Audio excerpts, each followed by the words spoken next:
Spider-Man No Way Home just came out, and after seeing this incredible movie, I knew it was time to make another Life of MCU video, this time for Peter Parker. I'm gonna break down Peter's entire timeline in the MCU, so all the movies, all the tie-in comics that are canon to the Marvel Cinematic Universe, which is not the normal Marvel comics. These were comics made to fit into the Marvel Cinematic Universe, and anything else that Peter might have appeared in.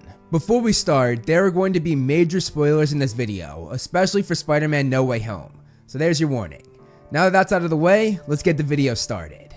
Peter Benjamin Parker was born in Queens, New York on August 10th, 2001. Since his childhood, he was raised by his loving Aunt May and Uncle Ben. Ben eventually died though, leaving Aunt May to raise Peter all on her own. The only thing that really showed Ben's existence in the MCU was a briefcase with his initials BFP on it, which Peter eventually adopted as his own. Growing up as a kid, Peter was a huge fan of Tony Stark and his alter ego Iron Man. He even bought a toy replica of his mask and glove. He wore those at the Stark Expo in 2010, an event that was taken over by Hammer drones, one of which approached Peter. He raised his toy glove at the drone, and his hero Tony Stark then landed next to him, raised his real glove, and blew the drone up. Iron Man then said, "Nice work, kid."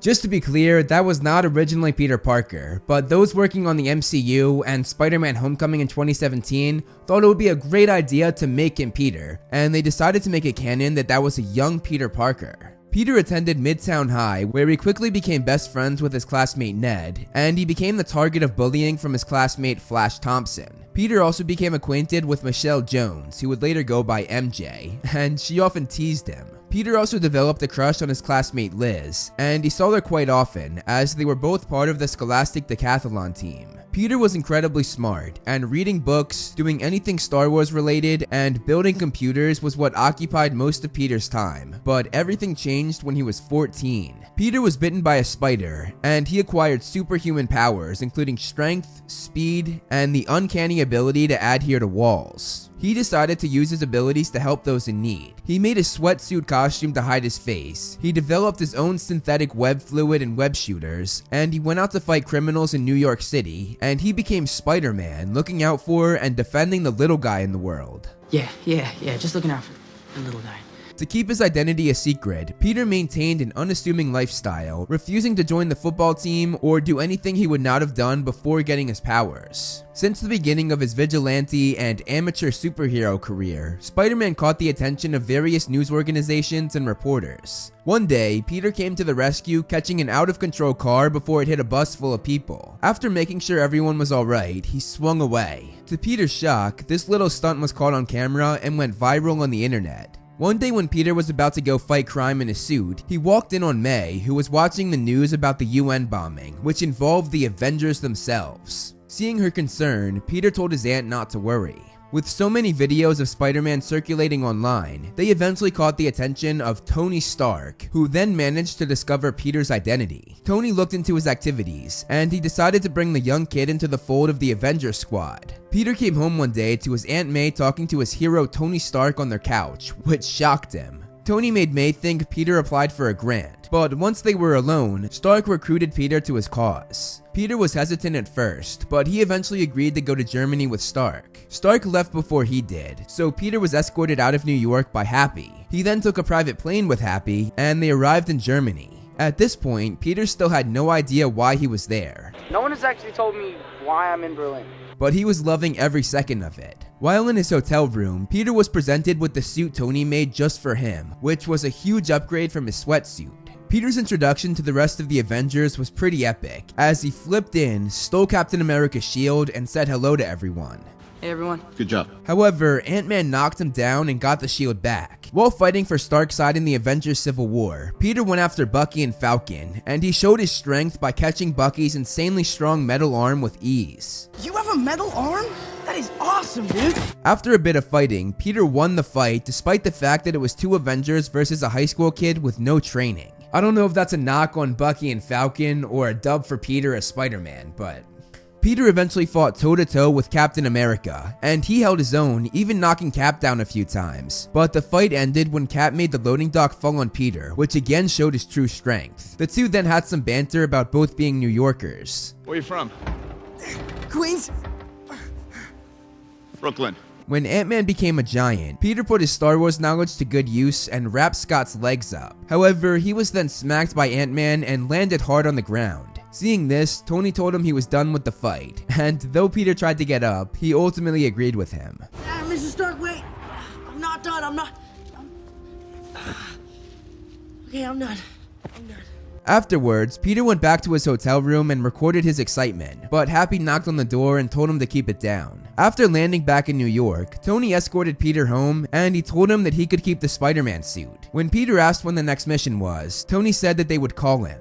Later that night, Peter put Tony's web shooter device to work, and a holograph of Spider-Man's face lit up on the ceiling. However, he quickly hid this when Aunt May came in with some ice, as Peter had told her that the bruises he had was from a fight at school. After 2 months of not getting any calls, Peter began to get a bit antsy. He did small things to Spider-Man, like stop bike thieves, give old ladies directions, and other friendly neighborhood stuff. One day though, he found a real threat, as some thugs were using Chitauri technology to rob ATM machines. While stopping them, he blew up the ATM room and his favorite deli across the street. He got the owner and his cat out of the fire, but the criminals escaped. After this, he called Happy, but Happy said he didn't have time as he was moving everything out of Avengers Tower in New York, moving it to the new Avengers facility. When he got home, Peter crawled in on the ceiling not knowing that Ned was there, and Ned discovered his secret identity. Later on in school, the two overheard Liz talking about loving Spider-Man, and Ned told everyone in their gym class that Peter knew Spider-Man. Flash and Liz said he should come to Liz's party that night with Spider-Man. They went to the party planning to have Spider-Man come out, but instead, Peter found some criminals selling the same Chitauri weapons that the ATM robbers had, and he tried to stop them instead of going to the party. He ended up falling in the water courtesy of Vulture, where Tony had to save him, and Tony lectured him about sticking to small neighborhood crime. Peter left with a bit of the Chitauri weapon, and while analyzing it with Ned at school, Vulture's crew tracked it down to Midtown High. Fortunately, they were not able to find it, and before they left, Peter put a tracker on them. Seeing that they went to Maryland, What's there?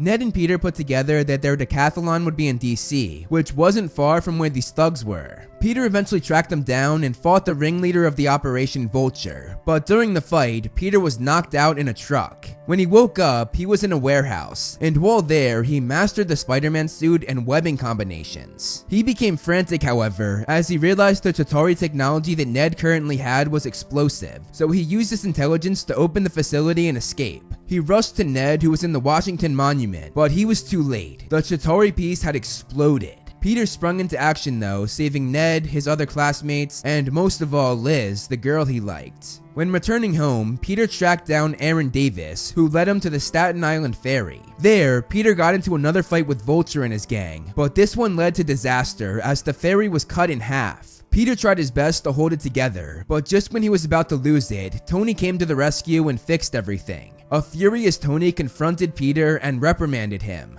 What if somebody had died tonight? Different story, right? Because that's on you. And if you died, I feel like that's on me. Tony took the suit he made for Peter and he sent him home, telling him it was over. Yeah, let's No, please, Mr. Let's Stark, have it. you don't understand. Please, this is all I have. I'm nothing without this suit. If you're nothing without this suit, then you shouldn't have it.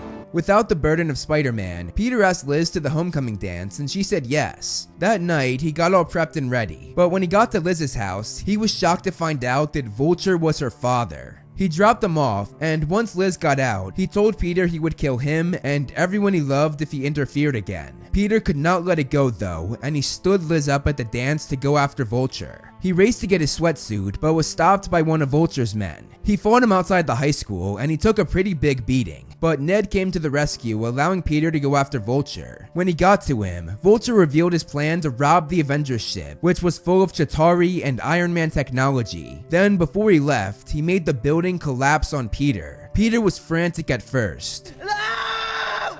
Please! Hey, please! I'm down here!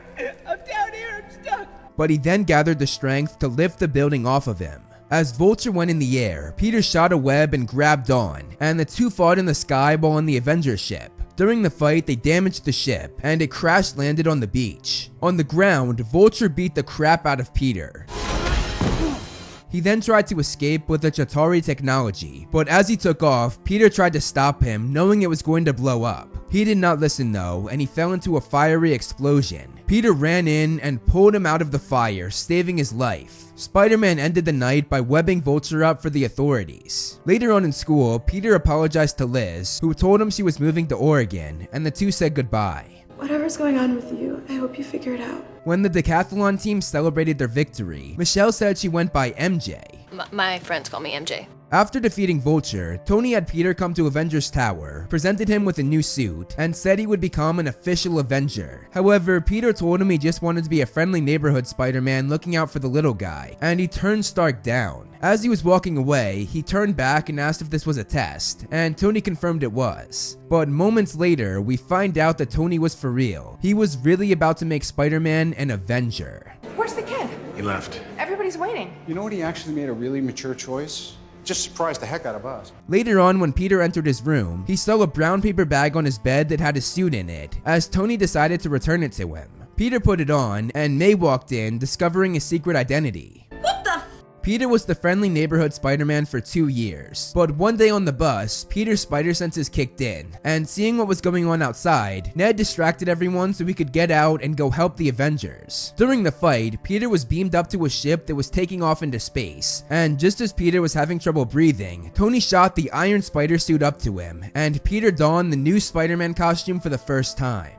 Tony sent Peter back to the ground, but Peter was able to latch onto the ship and make his way on board. When he revealed himself, Tony was angry at first, but the two teamed up to save Doctor Strange and take the ship over from Ebony Maw. They successfully took the ship over, but then crash landed on Titan, and not long after that, the Guardians of the Galaxy presented themselves. After realizing they were on the same side, they teamed up. Thanos showed up on Titan to get the Time Stone from Doctor Strange, and together Peter, Tony, Strange, and the Guardians of the Galaxy fought him and nearly stopped the Mad Titan, but they were beaten when Star-Lord found out he killed Gamora. Strange gave Thanos the Time Stone, and the Mad Titan left to go to Earth where he got the Mind Stone, and now having all of the Infinity Stones, he snapped his fingers to wipe out half the universe. Peter felt himself starting to fade, and he collapsed in Tony's arms. I don't want to go. I don't want to go, sir, please. Peter apologized to Tony, and then he vanished.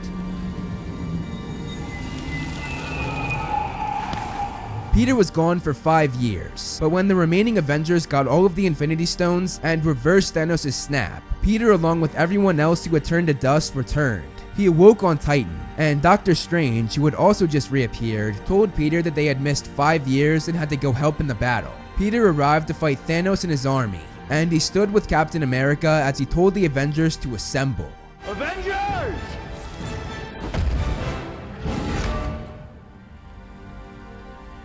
Assemble. Peter was reunited with Tony on the battleground, and Tony, so happy to see him alive, just embraced him. Oh, this is nice. During the fight, Peter was past the Infinity Gauntlet, and he activated instant kill mode in his suit. He got blasted backwards, however, and the women of the Avengers took the gauntlet for him. At the end of the battle, Tony gave his life to defeat Thanos. Peter was by Stark's side as the life drained out of him, and he told his mentor and hero that he did it. They had won. What? You did it, sir. You did it. Peter burst into tears as he apologized. I'm sorry, Tony. And shortly after, Tony moved no more.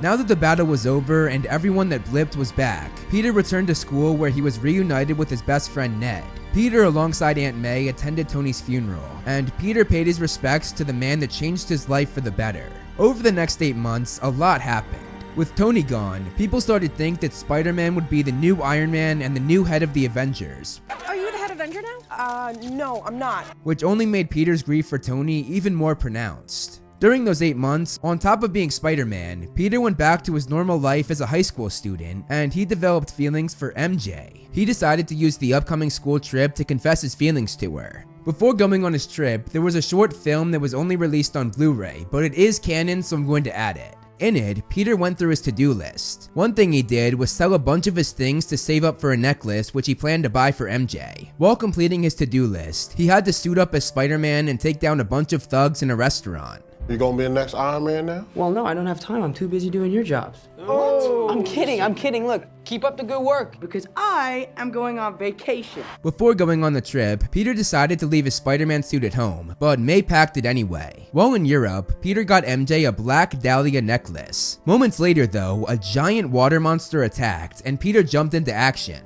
He was eventually joined by Mysterio, and together they took the monster down. That night, Nick Fury showed up in Peter's bedroom, although it wasn't actually Nick Fury, it was the Skrull named Talos. But anyway, the fake Fury presented Peter with glasses given to him by Tony, which basically gave Peter access to all of Tony's technology. Peter was then brought down to meet Mysterio, who claimed to be from another Earth, and together they all talked about the threat of the elementals. The next day, while on the bus with his class, Peter used Tony's glasses and almost killed everyone on board, but luckily he saved them, and he learned a valuable lesson not to mess with Tony's technology. That night, Mysterio convinced Peter to fight with them, and Peter agreed. He went to the opera with his class, and MJ asked if he wanted to sit next to her, but he knew he could not follow through as he had to leave for the mission. He had Ned tell MJ that he was sick, and he went to fight alongside Mysterio wearing the Night Monkey suit. They defeated the threat, and afterwards, Mysterio manipulated Peter, convincing Peter to give him Tony's glasses. Afterwards, Peter, not thinking anything of handing the glasses over, asked MJ to hang out with him, and while walking, MJ revealed that she knew he was Spider-Man. MJ, I'm Spider-Man. They then discovered a drone that Mysterio had used, and Peter realized that everything Mysterio had done was fake and simulated, and he was not from another Earth. He eventually told Fury about this, but it turned out that was a simulation as well, and Mysterio was able to make Peter get hit by a train. He survived, but he was hurt pretty badly. He woke up in a jail cell, left, and called Happy, who picked him up. The two then had a heart-to-heart about missing Tony. everywhere I go, I see his face. And I just really miss him. Yeah, I miss him too. While on the plane, Peter created a new suit for himself and he showed up to stop Mysterio once and for all. The two eventually came face to face, and though Mysterio was putting up fake projections, Peter was able to use his spider senses to know where he was and where the drones were, and he got through them and beat them. He found Mysterio on the ground and injured, but again, his spider senses kicked in and he realized that was a simulation as well, as the real Mysterio was holding a gun to his head. Peter stopped him, took the glasses, and shut all of the drones down. After the fight, Peter found MJ, and they embraced and kissed for the first time. Peter then gave her the necklace he had gotten her, but unfortunately it was broken in the fight. Nevertheless, she still wore the broken piece around her neck. The two held hands as they got on the plane home, showing that they were an official couple now. While back in New York, Peter donned the Spider-Man costume, and he took MJ for a ride through New York, which she wasn't a big fan of. A video then emerged on the big screen, and it showed Mysterio revealing Spider-Man's true identity, as well as saying that Peter tried to kill him. Peter rushed himself and MJ out of there and went back home to May. Their apartment was eventually surrounded, however, and himself, May, Happy, MJ, and Ned were all taken into custody. Luckily, the lawyer Matt Murdock, who unbeknownst to them was Daredevil, got Peter out of trouble. However, the world knowing a secret did not bode well for Peter, as he was plastered all over as a criminal and a killer. Even Liz, the girl he stood up at homecoming, spoke out, saying that Peter was a liar. To be safe, Peter and May went to Happy's very secure condo, but he eventually had to go back to school where it was a media frenzy. He walked into the school hand in hand with MJ, and even inside the school, everyone was watching him and taking pictures of him. He and MJ escaped by going up on the roof, but just as they were about to kiss, Ned interrupted them. They began to talk about the three of them going to MIT together, and a few days later, they all got their letter. They went to the coffee shop where MJ worked and opened them at the same time, but they were all very bummed, as the letter said they were unable to consider their application due to the whole Spider-Man controversy. Peter felt terrible, and he decided to go to Dr. Strange for help.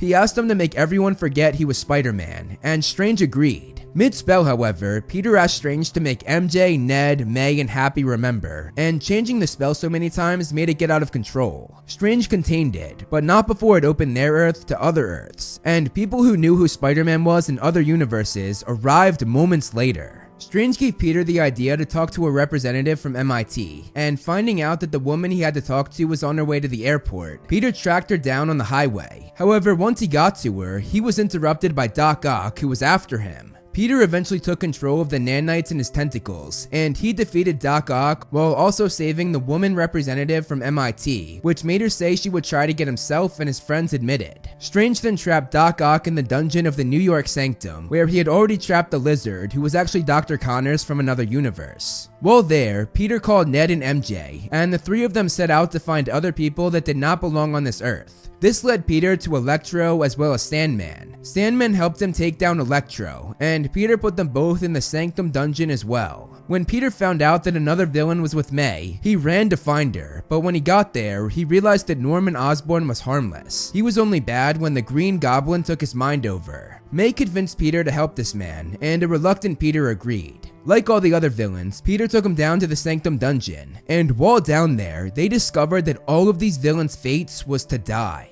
Strange then came forth with a device that helped reverse the spell, sending all of these villains home. But Peter said they couldn't do that because they would all just go to die in their universe. Peter stole the device, but Strange called him back and knocked Peter out of his physical form. To Strange's shock, however, Peter was able to evade him even out of his body, and Peter was actually able to push himself back into his physical form. Strange then put Peter in the mirror dimension where he said he was in control. However, Peter's intelligence allowed him to see that this dimension was just basic geometry, and he was able to trap Strange there and take the device from him. Peter told the villains that he was going to fix them so they wouldn't die. He left the device with MJ and Ned and took Doc Ock, Osborn, the Lizard who was Connors, and Electro to Happy's place. He started with Doc Ock and recreated the chip that allowed him to control his arms, and Dr. Octavius was back to normal. He then started to work on Electro and Osborn, but before he could finish, Osborn became the Green Goblin again. Peter's spider senses warned him of the danger, but he didn't know where the danger was. He walked around the condo trying to figure it out, and when he realized what it was, he shot a web to hold Osborn down. However, Osborn convinced Electro to take the device that would fix him off, and both of them went after Peter. Eventually, it became a fight between just Spider-Man and the Green Goblin as Electro left, and at the end of the fight, Goblin made his glider slice May in her stomach. Osborn escaped, and Peter was left to find his Aunt May. He didn't realize she was hurt at first, and she told Peter that with great power, there must also come great responsibility. As they began to leave though, she collapsed, and Peter soon saw the blood coming from her stomach. He desperately called out for help, but when May asked what happened, he realized she did not know she was dying. He consoled her, telling her she was okay, and he held back tears, not wanting her to know the truth about what was happening. Moments later, May died in Peter's arms. When the authorities closed in, Peter made his escape, leaving his aunt's lifeless body there. Peter looked up at the big screen in New York, absolutely heartbroken, and on the screen, Jameson said that this was Spider-Man's fault. Wherever Spider-Man goes, chaos follows, which made Peter think his aunt's death was his fault. Peter went to the roof where he and MJ were earlier, and when Ned and MJ came to embrace him, he broke down crying. His friends then drew his attention to two other Peter Parkers from two other Earths. When the MCU Peter said May's death was his fault, the two other Peters consoled him, and they brought up their own heartbreaks in their own world, one saying he lost his girlfriend Gwen, No, please. and the other saying he lost his Uncle Ben. They both told him that they did some questionable things afterward, and they didn't want to see that happen to him. They all then teamed up, the plan being to fix the rest of the villains just as May wanted. After whipping up what they had to in the lab, the MCU Peter announced to the world that he was at the Statue of Liberty, and when the villains showed up, they sprang into action. The three Peters did not do well though, as they all fought in their own way that clashed with one another. This made the MCU Peter step up, saying he was used to fighting alongside people like the Avengers, and he led the way as the three Spider-Mans fought in unison. With the help of Doc Ock, they fixed Electro, Sandman, and the Lizard Connors. Doctor Strange then showed up after being trapped, and just as he was about to use the device to send the villains home, Green Goblin showed up and blew the device up. This made the universe open up huge splits, which Strange did his best to contain. Meanwhile, MJ fell off the ledge, and as the MCU Peter went to save her, his heart sank when Goblin pulled him away. Luckily, the Peter who had lost Gwen in his world caught MJ, saving her life. The MCU Peter took down Green Goblin's glider, and he decided to get revenge for him killing Aunt May. Peter got the upper hand in the fight and began pounding on Osborn. After a truly vicious beating, Peter picked up his glider and was about to stab the man that killed May. But before he could, the Peter from the other Earth stepped in front of him, caught the glider, and stopped him. The third Peter then threw the antidote to the MCU Peter, and instead of killing Osborn, he cured him. Peter then went to help Doctor Strange, and Strange said, They're starting to come through, and I can't stop them. At this, Peter suggested they redo the original spell. However, Strange said that if they did that, everyone in the world would not only forget Spider-Man's identity, but would fully forget Peter Parker as well. A very brave Peter said that that was alright, as it was the only way. Strange gave him a moment, and the MCU Peter first thanked the other two Peters for their help. After hugging them both, he went to say goodbye to Ned and MJ, telling them that they were going to forget him. He did his handshake with Ned and kissed MJ goodbye. MJ then told Peter that she loved him, and Peter was about to say it back, but she stopped him, telling him to wait. Strange sent all of the Off-Worlders back home, and moments later made everyone forget who Peter Parker was, the world now only knowing Spider-Man. A little while later, Peter went to the diner where MJ worked, ready to tell her everything, including the fact that he loved her. But when he saw the band-aid on her head, which covered a cut she had gotten during the battle, he realized she would be safer without ever knowing him. Peter did notice that she was still wearing the necklace he bought her though, meaning a part of her might still remember him. Peter then went to Aunt May's grave, and was soon joined by Happy, who did not recognize Peter. When Happy asked how he knew her, he said through Spider-Man, and Happy said the same was true for him. Peter was optimistic, however, saying that Spider-Man would keep the good work May was doing alive, taking her last words to heart. He would be a responsible hero. Peter dropped out of high school, got himself a crappy apartment in the city, and he began studying for his GED, school having no use to him anymore. He also made himself a new Spider-Man suit using a sewing machine, and he lived the life of the true friendly neighborhood Spider-Man. Obviously, this is not the end of Peter's story, but I cannot wait to see where they go from here. But for now, that's all I have for you, so I'll see you guys in the next video. Thank you so much for watching, guys. I hope you enjoyed the video. You can follow me on Instagram to see more of my personal life, like my cute dog Loki, and some behind the scenes movie flame stuff. I also do similar content on TikTok and Twitter that I do here on this channel, so if you like what I do here, check them out. All the handles are right below me, and links are in the description. Over here are my wonderful patrons. If you want to be featured on the next video, plus get a few other perks, become a patron today. As always, if you liked the video, hit that like button and subscribe, and look out for more great movie flame videos on the way.